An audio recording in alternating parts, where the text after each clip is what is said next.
Let's see.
Hello, everyone, both of you.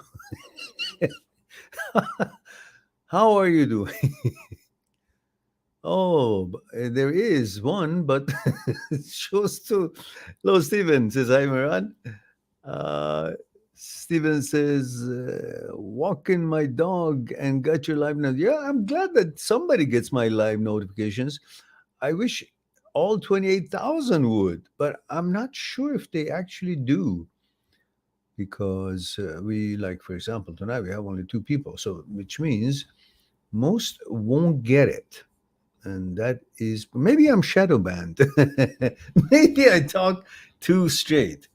Maybe I should be, I don't know, don't talk about certain things. I have no idea. But you know me, I'm here to help. So no beating behind the bushes. So what's going on, Steven? How are you doing? How's life? What's new?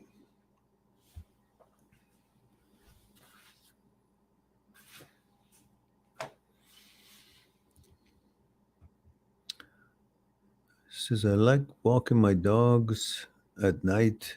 Yeah, it is. Sure is. Definitely. Which one is it that you're taking? Is it the puppy or both of them? Yeah, I guess you're taking both of them, right? Hmm. Do they walk together okay? When they see another dog, are they teaming up against that other one or they let him live?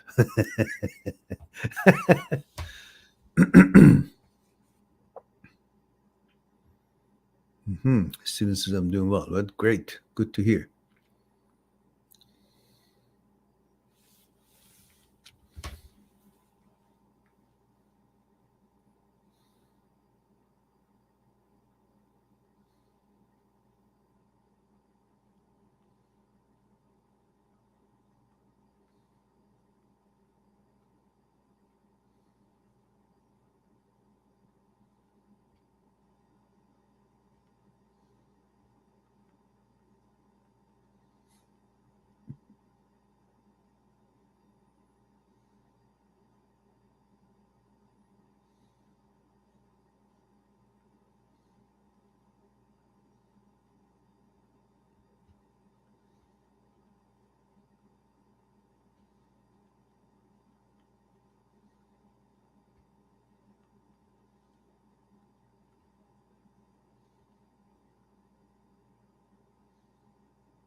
Ah, my goodness.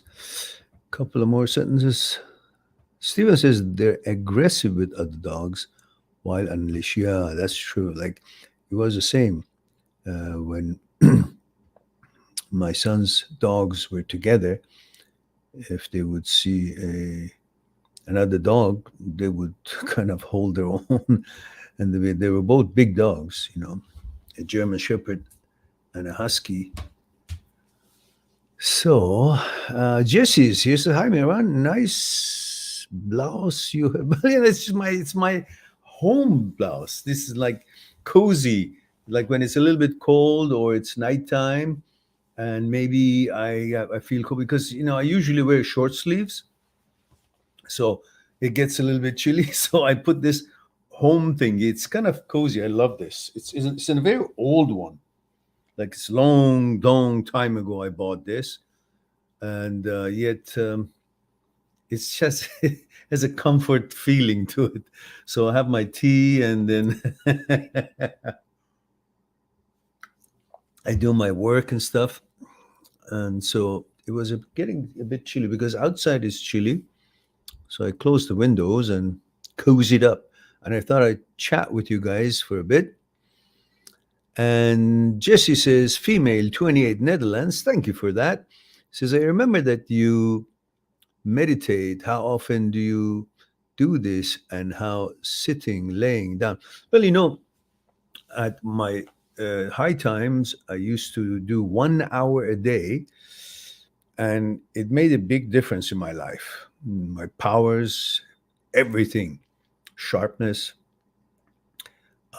calmness. tolerance, confidence. Everything was just amazingly affected. These days, I don't do as much, unfortunately, but I do a mixture. Sometimes I do my concentration meditation. Sometimes I do breathing meditation. They're different styles. And sometimes I do Wim Hof method, which is not a meditation, but it's the breathing, resetting the system, which I love it. I've gone up to 2.5, 3 minutes of not breathing. I don't recommend it, but it was comfortable. 2.5 minutes, I've done that. Once I thought it was 3 minutes, but maybe I was mistaken. But I don't do it every day, which I really love to. I somehow forget. So when I don't do it for a while, then I'm back to 1 minute and then I build it up again. But I had the background for the Wim Hof. That's why I could quickly get on to 2.5 minutes, because our style of meditation, breathing exercise meditation in Aikido, was already a long inhale and long exhale. So my lungs were used to that behavior, like we would breathing slow. And I have the videos on YouTube, Jesse. You can just put in meditate or meditation, and you will see the videos that we have done live. And I guess mostly was live with everyone who was online. We did meditation.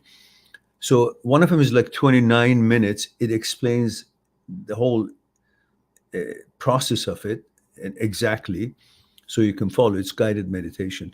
But it was always the breathing exercise, not the concentration meditation, as a different one, is when you breathe in slowly to fill up and then you exhale.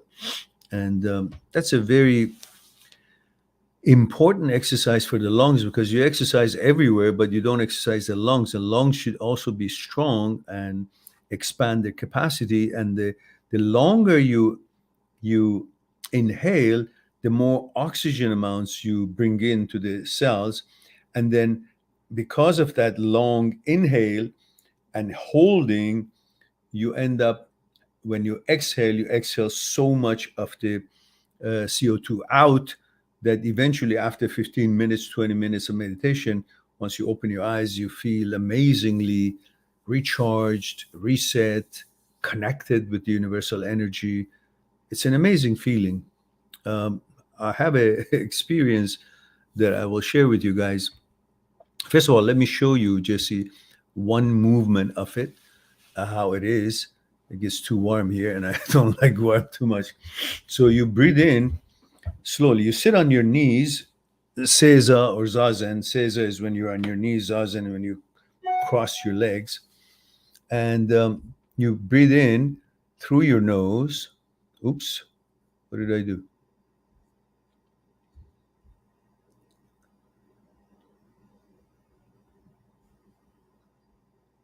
What the hell am I doing here? Okay. All right. So this is how you do it. You breathe in slowly.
So you breathe in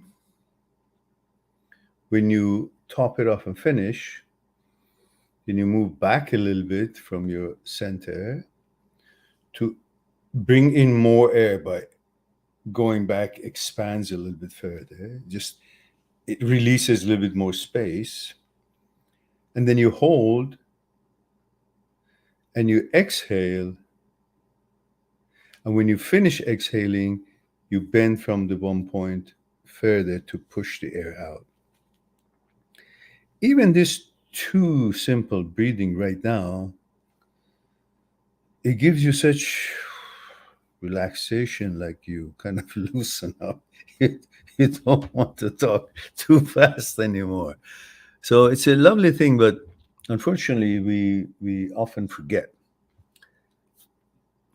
how important this exercise and this connection is. And thanks for reminding me. And Jesse said,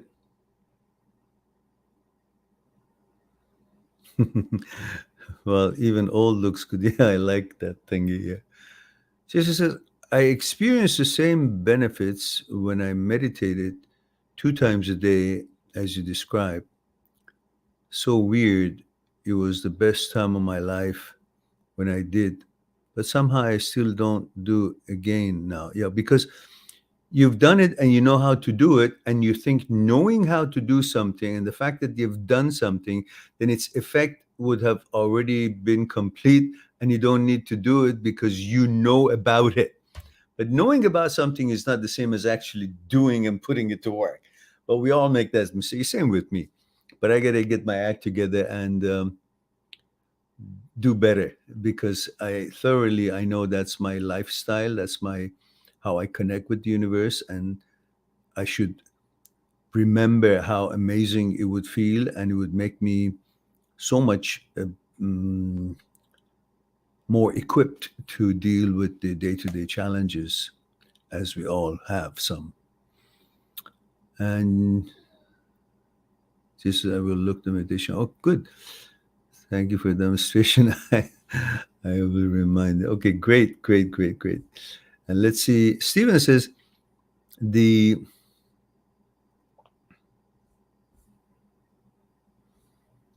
I think I'm just trying to mainly deal with the loneliness and post memories. Well, Stephen, I think we talked about it.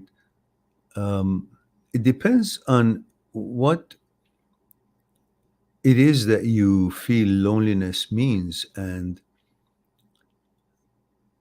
if you can't live by yourself, if you can't entertain yourself, if your mind always thinks about one thing and that thing is what you don't have, rather than you automatically focusing on the things that you do have in life, you see, there's a two different way of approaching life.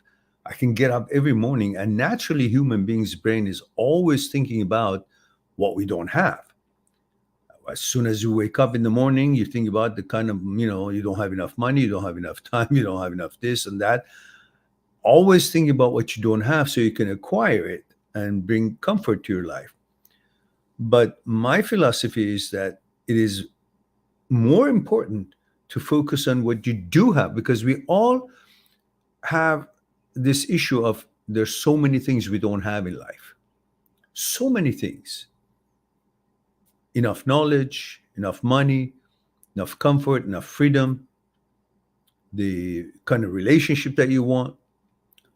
So many things that you want and you don't have. There's more things you don't have than things you do have.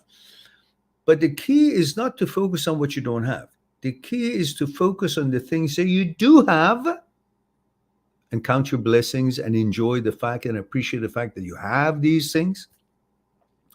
Water, warm water to wash your hands and face, and food, and somewhere to keep your food healthy, fridge and bed to sleep, safe place to sleep, water to drink, food to eat, somewhere to sleep. All these things are basics of life, which really the rest of them is just gravy, whatever else you can muster. But you shouldn't stop with only thinking about the things that you do have and appreciate them. You can go one step further. Think about the stuff that you do have, and think about the stuff that you don't have and you don't want to have them. You see, not just the stuff that you do want and you don't have, the things that you don't have and you don't want to have them. Like headache of a, I don't know, bad relationship, or headache of a bad family member that you don't have to see them anymore, or certain kind of a job that you don't like, or some kind of a, I don't know, sickness that you don't have, some kind of a difficulty at your job that you don't have, friends that you've gotten rid of and they were not good. There are many things in life that you don't have and you don't want to have them. And those are the things that you should focus on, plus the things that you do have and you appreciate having them.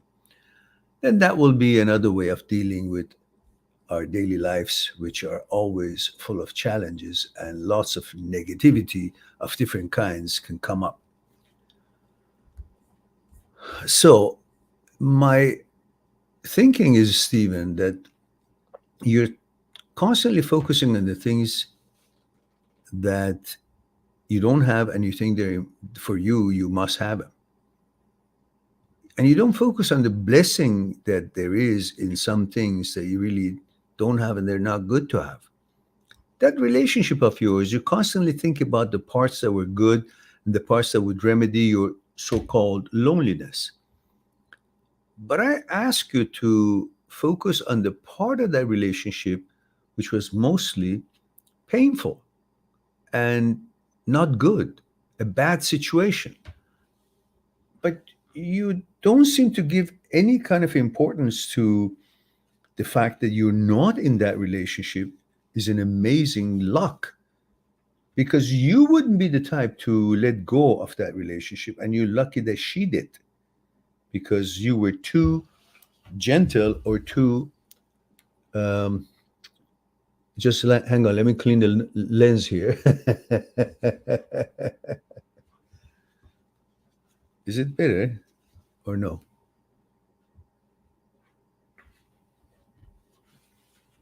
Oh, that's as good as it gets, I guess, because of the light, we don't have enough light. That's probably what it is. So I don't think you would have been able to act on what you were seeing. Your gut feeling and your awareness was telling you this wasn't working.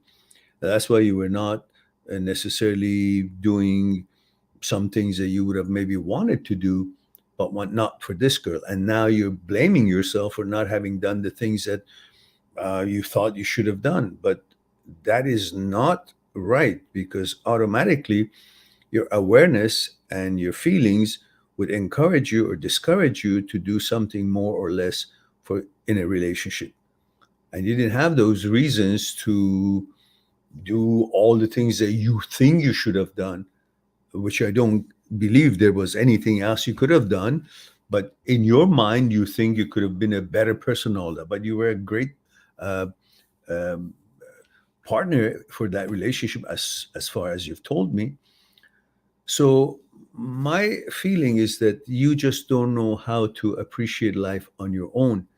You haven't connected with the nature and your life on your own, and you want an excuse not to be lonely. But you don't have to be lonely. You are not lonely if you understand your connection with the things and elements of life, your connection with the tree, your connection with the ocean, your connection with being alive and breathing, your connection with hope, your connection with things you want to accomplish, your connection for ability and hope to find some good relationship. The whole idea of searching is a dopamine creator, is pleasure leading to serotonin, happiness. It's not about getting that final finding and finding what you're looking for that brings you happiness.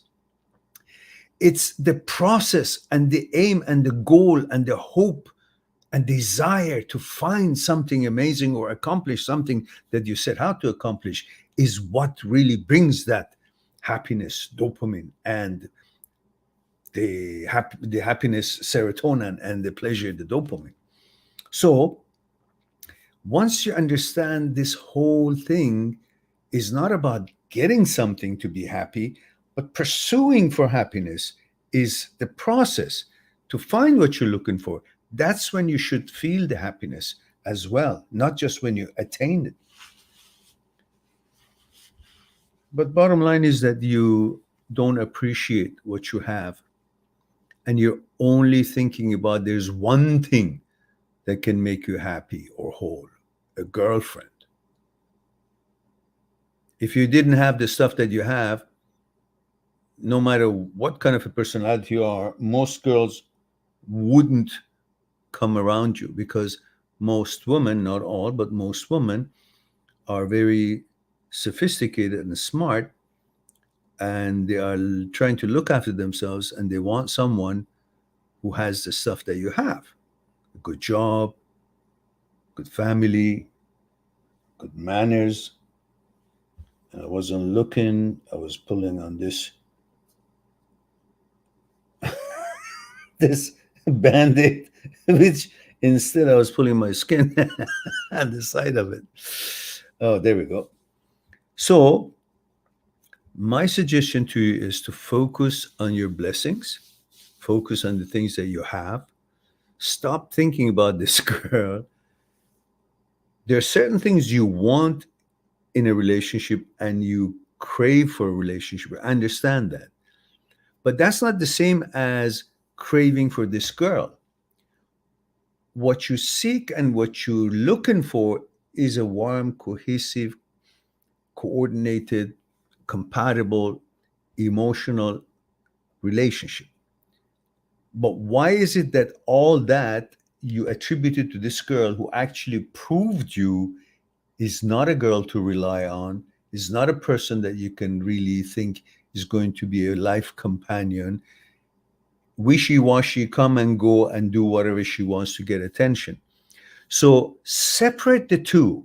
What you want is understood, and more power to, go get it. But what you want is not going to be fulfilled by this one that you keep thinking you want her back, or you should be, hoping for that. That's a person who could not give you what you want.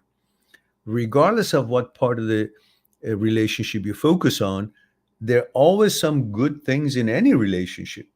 But those few moments or selected experiences in relationship cannot justify that the whole selection of that person for the relationship was a correct one to lead you to this whole bliss that you're looking for as a relationship so stops your loneliness. So if you put these things together and understand them, then more power to you. Go for what you're looking for to make you happy, but separate that from this girl. This girl is not, was not, would have not bring you that what you are thinking brings you happiness. So, and then he says, I think I'm just trying to mainly deal with the loneliness and past memories, then doubt that I will find someone new, even though there is so many out there. Guess just negative thoughts. True, but you doubt that you will find someone new.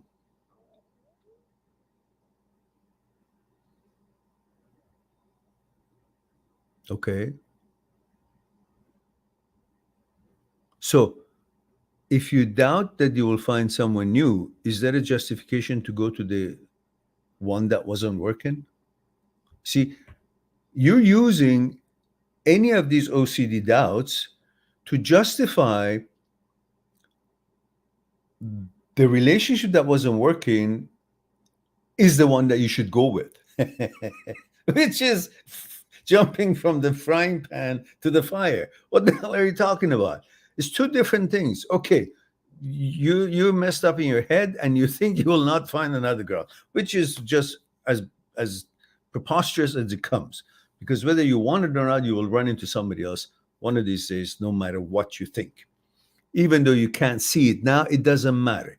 In life, we never saw something before we had it. It just happened. It's not like we knew, oh, tomorrow I will be meeting this girl. No, Today you had no idea what will happen tomorrow, and tomorrow you happen to meet some girl or a new job or a new project or whatever else it was, new opportunity. You never knew about something that you were going to arrive to before you actually arrived to. So same thing here. You may think, oh, I doubt if I will ever find somebody. Well, that's the same as everything else in life. We never knew that we will find this or get that or the other one, but we did. So the same philosophy goes for this one. You don't know if you will, but you will. It doesn't matter what you know. It's a matter that life is a river, and on this river you're traveling, and eventually you will meet someone because of the movement of the life. But at the moment, you cannot see what's ahead because you're here. So just continue life as it goes, and you will come across what you should be coming across. And what you don't think you will have, it's not a justification to go back to the one that actually wasn't working. With that, you know that it wasn't working. But you want to tell me that because you don't know that you will ever find another girl, therefore you should go to the one that you know it wasn't working. Well, that's a pretty stupid logic, isn't it? All right. So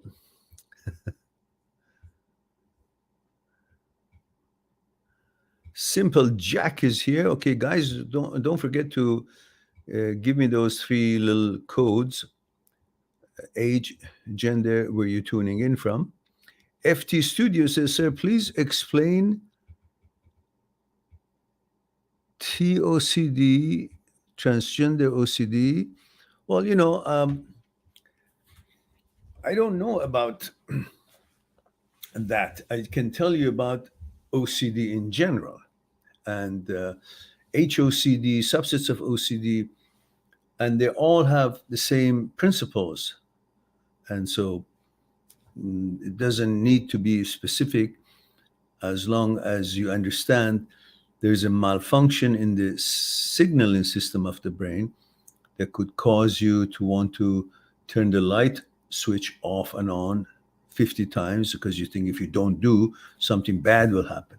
Or wash your hands 50 times because you think it's clean, it's dirty, and you have an obsession of it, and you do the compulsion washing hand, and then so on, and you get the hit of dopamine and you feel good that I've washed my hands, I did the compulsion, so I feel good. And that dopamine is addictive, so the more you do it, the more you crave the dopamine. So the funny thing is, it's not funny, but the truth is that in midbrain basal ganglia, there is a place called the striatum. And in striatum, there are 3 centers.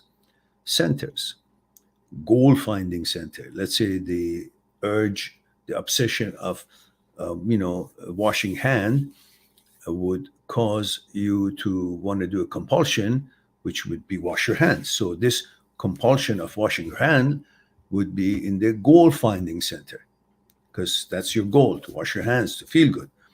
And then when you do wash your hands, it at the same time, when you finish washing your hands, it stimulates the second center, which is they're all right on top of each other. One affects the other, and that would be the reward center. That's when you wash your hands, you feel good, you say, ah, and that secretes dopamine from the reward center.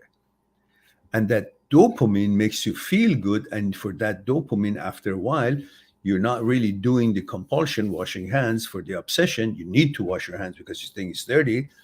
You're doing it to get the dopamine. So it's now 2 reasons. And at the same time, while doing any of these 2, the compulsion, get the dopamine, the habit center is also being stimulated, which is a 3rd center in the striatum. So you do the compulsion, you go, you get the dopamine, and the dopamine is addictive. And you do 200 times or 1,000 times of that. It's constantly stimulating the habit center. And after a while, you're neither remembering that you're doing the compulsion for the obsession, nor the fact that you're going to get the dopamine, you feel good, and you're addicted to it. You're just doing it because it's your habit. Professor Anne Grable was the pioneer of the research on cluster of movements and actions are represented to the brain as one action.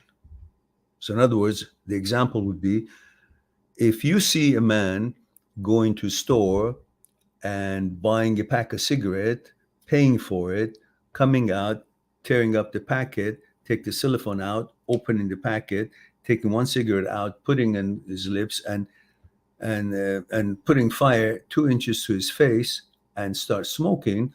If you approach him and say, "Sir, do you know you just went to the store and paid for a pack of cigarette? You tore it apart, you tore up the rest of it, you picked up one cigarette, put it close to your face and in your mouth, and you flick the fire 2 inches to your face?" He says, "No, I don't remember any of that. I just remember I'm smoking." So to his brain, all those actions, separate actions, were just one, which is smoking. So to the brain, when you keep doing these compulsions for the obsession and then stimulating the reward center, get the dopamine, say, it stimulates the habit center, and then no longer you remember that you're doing the compulsion for the obsession and get the dopamine, you get addicted and all that. After a while, you just know that that's your habit, and you have no idea really why you're doing it anymore. At the beginning, you did. You felt uncomfortable, anxiety. It's not dirty. It's dirty. I have to clean it. Now, if I don't flick the switch off and on 10 times, maybe my father dies. All these thoughts for psychological security were part of it. But then when this thing gets into the striatum, and of course, the reason for many of the subsets of OCD is also included in these cluster of reasons, the caudate nucleus, which is a lever in the striatum that is designed to shut down the intrusive thoughts and the desires that are there as intrusive thoughts, and you try to satisfy that need, and it has no real biological reason for you, but it's because the lever that shuts down the intrusive thoughts is not working, is malfunctioning. So therefore, the intrusive thoughts hover.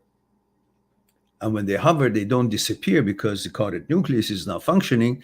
Then you think it means something. It must mean something about me because it didn't disappear. Well, it didn't disappear, not because you're changing or something is happening or whatever else. It might be the question of the subset of OCD.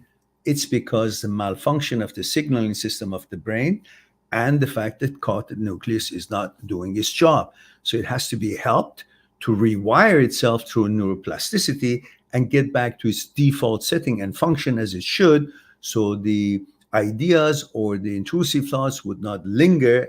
As it would come, you notice it, and then shuts down, and then you go about your business. Just like 8 other billion people on earth, when they get an intrusive thoughts, say, "Ooh, that was a nasty thought," whatever it may be, and then caudate nucleus shuts it down, and it disappears and go on. Their time to forget an intrusive thought is much shorter than an OCD brain. So therefore, when the intrusive thought comes in, it affects them. "Ooh, that was nasty," and then it's gone, forget, and disappears, and then they go about their business. In OCD, it has a little linger time due to these things that we talked about and some other things, and therefore it stays. And then that brings that doubtfulness or the suspicion of, why is it there? They continuously think that the brain is infallible and doesn't malfunction. So they say, since it doesn't malfunction, why is it there? It must mean something. It must have it, because brain is intelligent, is the center of my knowledge, the center of my wisdom. It's not. It's bullshit. It's just a mechanical system. It's a material process. And like any other organ can malfunction. Just like your intestine, you get diarrhea and you understand that there's a malfunction. Is not its natural way of behaving. Just like your kidneys or liver, if they have a little bit of enzyme difficulty or whatever, you understand that it's a malfunction. It's not its normality. But when it comes to the brain and such suggestion, intrusive thoughts, suddenly you say, "Oh, it must be real." How come? Brain is also an organ. It also malfunctions.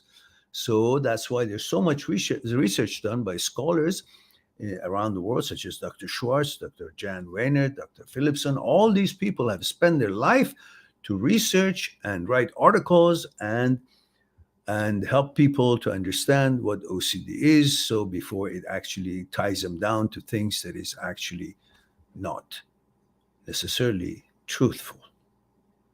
All right. Hope that will be helpful to you. And don't forget to let me know, just like PK has done. This says, Paul, EU, 32, male. EU is European Union. It doesn't tell me where you're from. It doesn't help me about the background, culture background. Or so you might help me out a little bit on that, but I appreciate the fact that you're done. And like Jesse says it very clearly, F for female, 28 age, and Netherlands is where she is. And Stephen always does it other than tonight.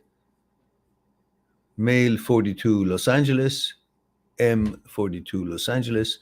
So that will be the way that I would prefer to get to know a little bit about you guys when you put your question in. Now, PK says, can you please explain what actually is content of consciousness that you often mention in your videos and how it impacts our relationships? I'm just trying to understand. Yes, of course, Paul. Well, we are content of our consciousness. And this content of our consciousness is how we have been raised, what we have seen, how we have interacted, what we have been exposed to. You know, the mother, their behavior, the father, the siblings, the auntie, the uncle, the teacher, the policeman, the library, the movies, the internet, all these, the TV videos and the schoolings and all these things that we've been exposed, they've all been given some kind of information, right or wrong, and these have influenced us. Our behavior, the sports we played, the role models we had, all these, and traditions, religion, and customs, and laws and rules of the society we were part of, all of that are the content of our consciousness. And that's how we negotiate world based on that information. And of course, we can go back to 1,000,000 years ago before we were able to create that content in the consciousness, which, let's say, just for the sake of argument, although we were not able to think or speak at the caveman time, or maybe we were at the time, I'm not sure. If it was more than 40,000 years ago, then might as well we may not have. Because the brain that we have was only given to us the way it is 40,000 years ago. Until then, we were living on instinct, instinctively, just like animals. And that's why we didn't have any psychological problems, pretty much, because everything was instinctive. We would run, we would sleep, we would hunt, we would eat, we would have sex. And there was no questions or doubts about anything. Why? Because we were not able to think or speak. Therefore, we had nothing to doubt because there was no content in the way of thinking or speaking that the words would mean something and would give a signal for a certain kind of a belief or whatnot. So thoughts are the roots of all problems. And before we were able to think, we didn't have these OCD stuff. None of that shit. It all started when the brain started having an ability to think and speak. Now, having said that, let's, for the argument's sake, say the caveman came out of the cave and it felt hungry, physically hungry. So saw a tree, maybe some red stuff on it. I don't know what it was. Cherries, apple, I don't know, something for the 1,000,000 years ago. And felt like it's something maybe I can eat, right or wrong, I don't know. So he tries to go towards the tree and his foot slips on the wet grass, let's say. So that slipping, or tries to go up the tree, puts his foot on one of the branches and goes up, and the branch breaks and it falls and hits his knee to the tree or hits his knee to the ground, and it hurts. So the action of going up the tree gave him a knowledge, experience, and then fell because it broke and hit his knee. And he got the knowledge that by doing this, if it's not understanding if this branch will take his weight or not, things that he understood, the knowledge was that he could hurt himself, hit his knee. So that goes into the memory. Action, experience of falling, and the knowledge from the falling recorded in the memory. That becomes the content of the consciousness. In the consciousness, from that experience and other individual experiences, because it was so very early, had nothing up here, few other experiences, all action, experience, knowledge, recorded in the memory. Eventually, there's some stuff recorded in the memory enough to cause him or help him from these knowledge that is gathered in his memory, a thought created. So thought of hunger leads to action, experience of going after it, falling, from that getting a knowledge recorded in the memory, from this information in the memory, consciousness, a thought is born. So here the question is,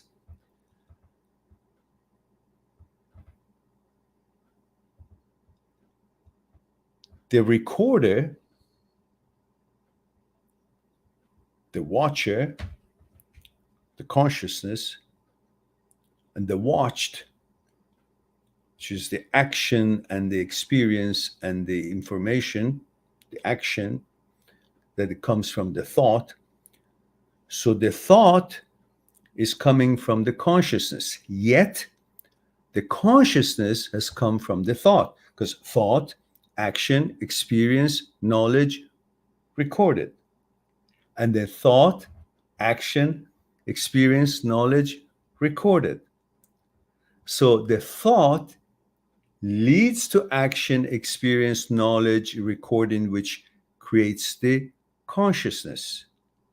And the consciousness, content of the consciousness, causes a new thought. So the controller, which is the consciousness, because on the basis of the content of the consciousness, the controlled, the thought, is born. So controlled is the thought because it picks up what he wants to do, the idea, from the controller, the content of the consciousness, the consciousness. So the controller is the consciousness, thought is the controlled because it comes from the content of the consciousness. However, the controller is redundant because the controller itself, consciousness, comes from the thought, the controlled. So the controlled is the controller. It's confusing, I know, but if you look at it, it's all thought, which starts the whole cycle, leads to content of the consciousness, and then content of the consciousness leads to thought, and thought goes action, experience, knowledge, memory, which is content of the consciousness, and then from that, a new thought is born, and the cycle continues. So that whole process, which comes through action, a thought, action, experience, and knowledge, also it comes from these today's mediums and discussions and what you see and experience and other people's utterings and the programs and so on and so forth. All that seeps in here and creates the consciousness. And what has created that consciousness are the fragments and experiences based on getting them or based on experiencing personally, which becomes the content of the consciousness. So I hope that bit wasn't confusing, was helpful to you, PK. And HM is here, says, hello, Mehran. Says, Hassan Saudi, male 22. Ahlan wa sahlan. Correct me if I'm wrong. That's all I know from my Arabic studies in high school. We had to take Arabic. Boy, that was so difficult. None of us got good grades. It was just so difficult. Grammar was, I think it was more difficult than French. And it says, I have a girl that I talk to and is attached to. A couple of days ago, she blocked me because of unreasonable reasons. And today she texted back apologizing to me and waiting to be with me again, wanting to be with me again. What should one do? Should I be with her, but this time take cautions? And she also promised that she won't repeat it. You're 22, right? How old is she? You know, look, you say you are already hot for her. As long as you don't go overboard and don't allow her to manipulate you, because this could have been a number of things. Maybe she found somebody else that she wanted to get his attention or preferred him over you, or she wanted to make you hot and jealous or controlling you, manipulating you. That was her game, which means all coming from her lack of confidence. Because if a woman is really confident and has a good guy beside her, she won't be playing all these monkey business. She's happy. She will be glad to be with the guy, and the guy obviously treating her well and glad to be with her. And they would be focusing on positive lifestyle and relationship and building something. But when she is not sure of herself, and when she's seeking attention of the others, and that's her food to get confidence from other people's attention, then obviously she's trying to manipulate you to make you comply to some of her stupid, childish wishes, or just get attention to feel good about herself.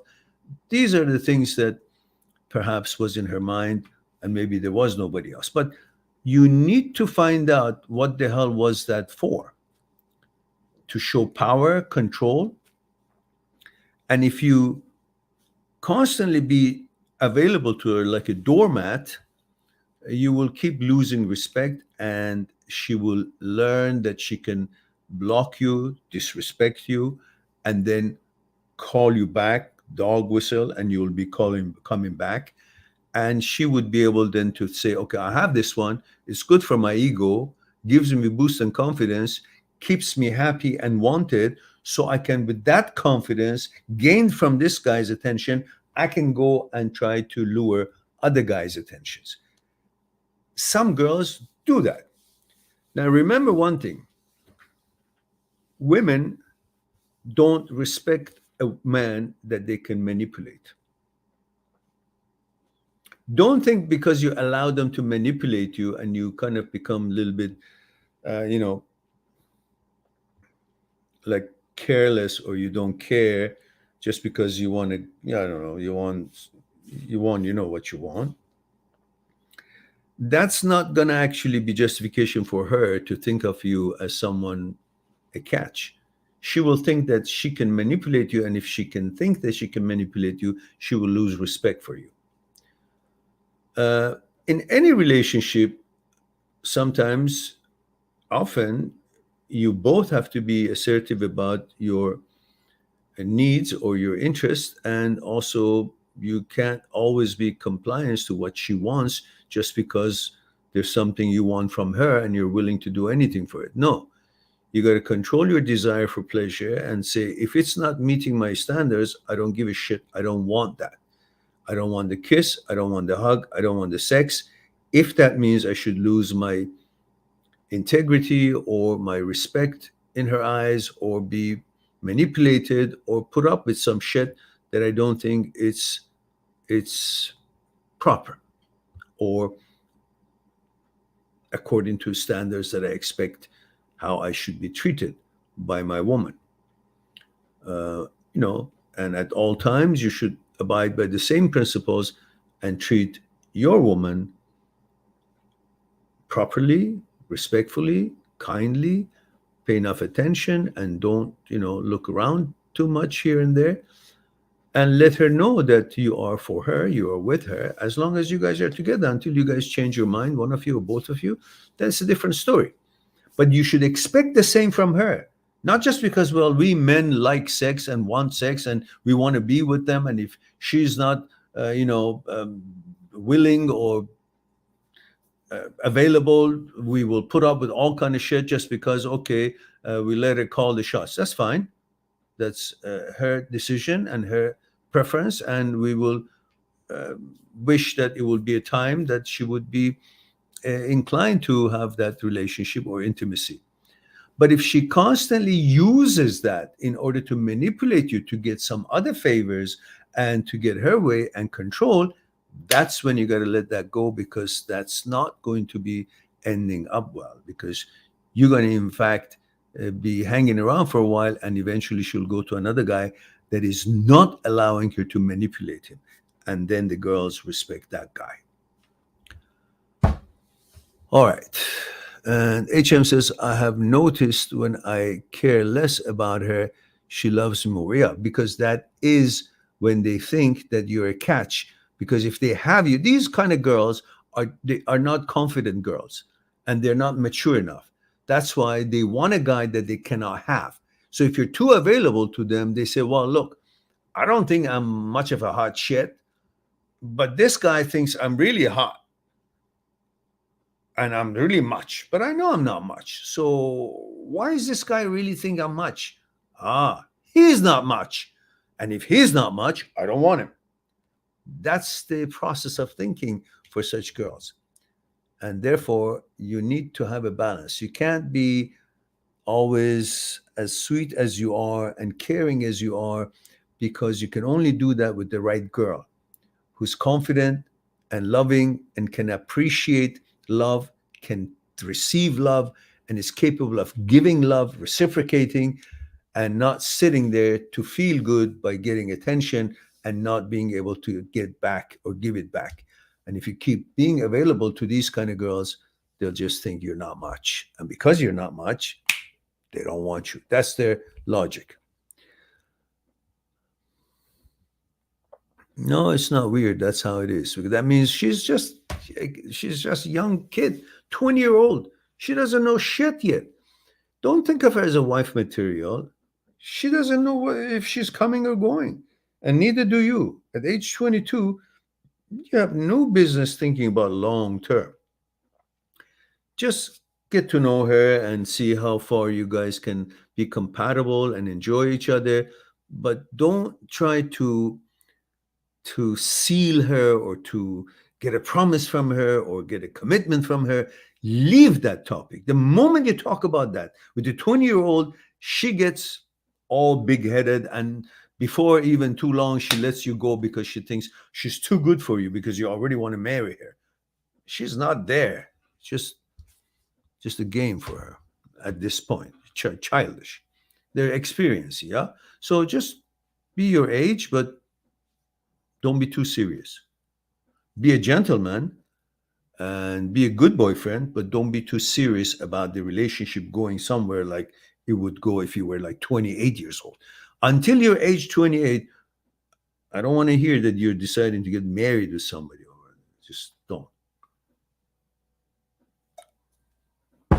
At least 28, let alone.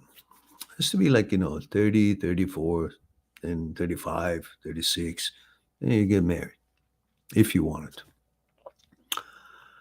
All right. I'm just sometimes, HM says, thank you, you're welcome. Sometimes, we see 4 people, and sometimes you see 14 people. I have no idea what the hell. Of course, our timing is not that great. I just felt like having a chat. By the way, I just uploaded a new video, guys. I hope that you guys, all 4 of you, will take a look at it. I uploaded on my YouTube channel, and I also uploaded on my TikTok and uploaded on my Instagram. So just trying all avenues to get this channel populated. So we'll get to the algorithm of this YouTube. Either I'm shadow banned because we talk about certain topics that maybe it's not in line with their narrative and the mainstream and all the shit that is going on in the world today. But whatever it is, this channel deserves thousands of participants in the live stream. I'm unanimous on that, by the way, and millions of couple of million at least of subscribers. What we have only 28,000. So, which means our videos are not circulating and they're not showing because the content is great. I vouch for that, and I'm unanimous on that. But I don't know, my tags or quality of the videos maybe are not that great as far as the resolution and all that. I could be doing something wrong, but I don't think the people who are really looking for content, good content, the solution for their challenges and questions, I don't think there's any better channel than this one. We have really elaborate contents and very detailed discussions and explanations. And I haven't seen any channel go to that depth yet. We're not visible. Look at us, 4 of us. it's shameful. So you guys promote the channel as best as you can. And make sure you go and watch the new upload. It's only 6-7 minutes, but I think it's a remake of a very old one. That old video had over, I don't know, 300,000-400,000 view. And so I just made it a little bit better quality with a good camera and shorter. That one was 12 minutes, and this one is like about 7 minutes, just 7 minutes. So it's been 1 hour, guys. Perhaps it's time for me to say and end it and go watch some Star Trek and have some of the tea and then go sleep, because it is 2:14 a.m. and I usually sleep late these days at 5 o'clock, and I get up late. My day is half gone by the time I wake up. So it's time for me to say I love you all. Thank you very much for being here and sharing and letting me to share a thing or two with you.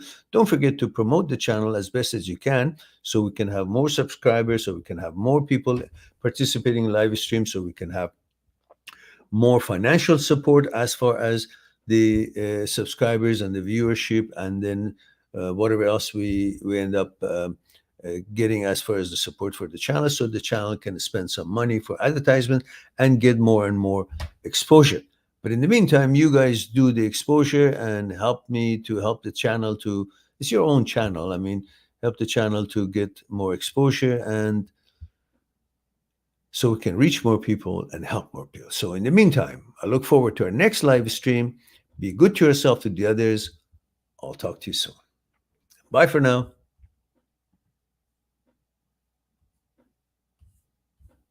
Subscribe on my channel, visit my channel, and go through the videos that you might be interested in. Mind@seekstruth.com is making it one step away to talk to me one-on-one on Skype and discuss what's concerning you.